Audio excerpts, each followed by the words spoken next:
friends, thanks for watching today. This is Ink Stamp and Scrap. My name's Linda Bartolucci, and we're going to make this cute Easter box that you can use to hold jelly beans or any other kind of yummy treat.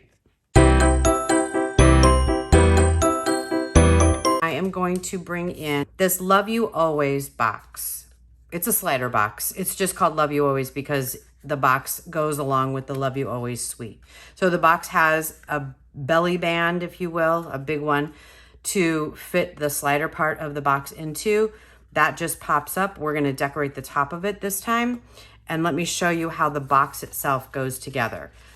So the first thing I do with this box, I don't use my bone folder. I just kind of crease back and forth all the already scored lines just to make sure that they fold pretty easily. These four little tabs are the most important for the beginning of putting the box together. So I'm going to keep it open like this. I'm going to bring these ones in the sides. So they're going to go in like this and like this, but they need to go around the little tabs. So to begin to assemble, what you want to do is fold up the tabs. I'm going to push that back for now just so you can see. You're going to fold up the tabs, pull this back so you can see, and then you're going to bring these sides in over the tabs and tuck them. You need to hold it for a sec because you need the side closest to me over here to go in before the box will actually stay put. So all I'm going to do now is just fold this over, and you'll see, actually, let me pull it back. You'll see there's a slit here. That's the side that you want to do. After these two shorter sides, you want to do the long side with the slit. The long side with the tab goes last. And this folds in to make the inside, and then you'll hear a little click, and now the tab is in the slot over here, and your box is complete. So that's how you put the box part together. We're not going to decorate that, but we are going to decorate the belly band. So let me grab what I need.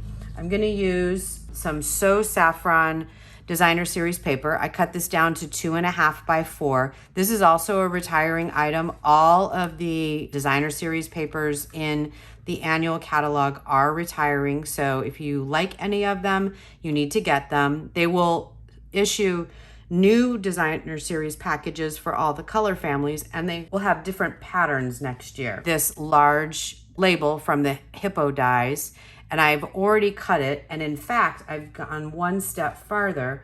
I already cut the word Easter out of it. And I want to share with you how you can do inlay dyeing with this, as well as some tricks for tips and tricks for how to glue it on. So we're going to put this right here. And I want to show you how I got my Easter to be nice and straight before we go much farther, because it's a few steps. First of all, I lined up the Easter on a line on my grid paper. So I got the letters exactly how I wanted. And then I took a piece of painter's tape and I put it across them to hold them together. Then I flipped that painter's tape over and I brought in my anti-static tool. This used to be called the Embossing Buddy when Stampin' Up! Made it. And I just tapped it all over the letters and the tape. And it took some of the tack away from the tape so that when you run it through your die cutting machine with all that pressure, it doesn't adhere super tight. The taped part won't adhere really tightly to the cardstock and tear it as you're pulling your letters away. I cut them out of a pool party strip of cardstock. So you can see here, I have the E, A, S, T, E, and R. But what I want to show you is that all of these letters have little holes in the dies themselves so that you can pop them out of the die easily, but they tend to make little pop-up dots on the letters. Now, I am layering this on polka dots, so I could keep them there, but I want to show you a trick for getting rid of them. And I'm going to slide this over here. I'm going to bring in my mini die cut machine, and I'm going to create the sandwich as if I was using a thin die, like the letters. I'm going to layer plate 1 and 2 of plate 2. And then I'm going to put my letters, I don't care, they don't have to be nice because I'm just running them through. But if I put a piece of computer paper on top, or in this case, in this case, a scratch piece of paper from a notepad, then because that is nice and smooth, and that's what's going to get smashed into the letters as it goes through the machine, and there's no markings on this, it will take everything away from those letters and smash them down straight. So I'm just going to run this through. I'm just kind of going slow so that it gets nice even pressure. I don't need to run it through twice. Once is enough. Then I'm just going to close this up. Sorry for the loud clicks. And the letters stuck a little bit to the paper because it's a little humid down here today. All right, and now I'm going to show you. Let me bring these up to the camera again. You can see that once the camera focuses, all the dots are gone, which is really cool. All right, so let's put this over here. There's just static. I'm just putting the letters down. I don't need my scratch paper anymore. Now what we need is that silicone mat and the dauber in order to get these letters in. But first we're going to start assembling the box. So I'm going to take my liquid adhesive, my multi-purpose liquid glue, and I'm just going to put a layer on the designer series paper. This is the top, the bigger layer. I'm going to get that a little closer to me just to see better. And I'm just going to make sure that the top and the bottom alley are the same size and the two sides are the same size. And then I'm just going to go around here to get the label. I'm just putting a little bit of glue in the spaces where there's a lot of Blush Blossom cardstock. And while I'm talking about colors, if you've been around Stampin' Up! For a while, you know that every year we retire 5 colors. And I've been talking about those quite a bit. It's Rococo Rose, Terracotta Tile, Pretty Peacock, Seaside Spray, and Purple Posy. Those are all going away, and we are getting new colors. And I'm not telling you the color names because there's still a secret. Only demonstrators have been able to see it, but I can tell you that I really like almost all of them. And none of them are bad colors. I just, not everything is to everybody's liking. So the majority of the colors, there's 5, I'm really happy with, which is a good thing. And I'm sure I will like the other ones once I start using them because that tends to be how it happens. So what I'm doing here is I'm laying my letters down upside down, and now I'm going to get the glue back on this dauber, just get a thin layer of it. I'm just gonna put my finger on the end here, tap it around, and then pick it up with the dauber and drop it into the correct spot.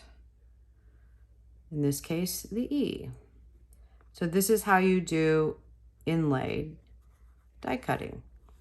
All right, I'm gonna speed this up and then I'm gonna come back with another tip as we go to finish this.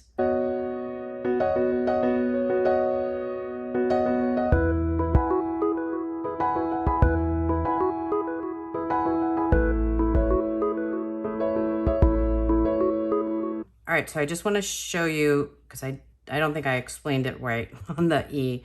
When I glue up, we'll call it, the dauber, I put my finger on one corner and then I get the glue all around the letter. And then I punch it down where my finger was to not only pick it up, but also get glue in that corner where my finger was. And then I can put it in the slot that it goes in, like this R. If you're struggling with your fingers to get it to go where you want it to, you can use your take your pick tool to slide it over. So kind of a combination of your fingers and your take your pick tool. There we go. And now you could stop right here and that's just fine. I'm not a fan of the A and the R showing all the way through to the paper. So what I did before I started filming this is I cut out I saved, the Easter that I cut out from the Blush Blossom. And so I have the center of the A and the center of the R. So I'm dropping the center of the A in the glue here just a little bit. The glue is really starting to dry, so I need to get it over here quick. There we go. And then I'm gonna do the same thing with the R, pick it up with the gooey end or the like sticky end of the take your pick tool. Okay, much better. So there's your Easter. Now what we need is happy to go on the top. So I'm gonna grab that piece of scrap cardstock that I was using before, and I'm gonna bring my happy Easter, and I have my basic black marker, and I'm just going to wipe this off a little bit. I'm only gonna ink up the happy, and then we're gonna cut that out. I'm getting a little bit of ink towards the top of the Easter, but I should be able to cut around that with no trouble. I'm just going to stamp right down towards the bottom of this. I'm trying to actually get the T off the edge and still have the happy on. Yep, we did it. Okay. So the other thing you can do with the basic black marker is if you miss a little bit, like I did on the top two serifs of the H, I can, since it's the exact same ink, I can just fill them in like that. There, and I think I might fill those in. All right, so lots of tips and tricks today. What can you do when you miss with the stamp, how to do inlaid dies, using a dauber and your silicone mat for inlay dyeing, as well as attaching detailed dies to your projects.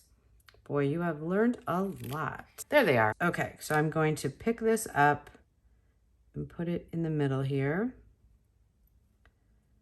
And I want to make sure it's not showing. And this is pretty narrow, so it's a tight fit.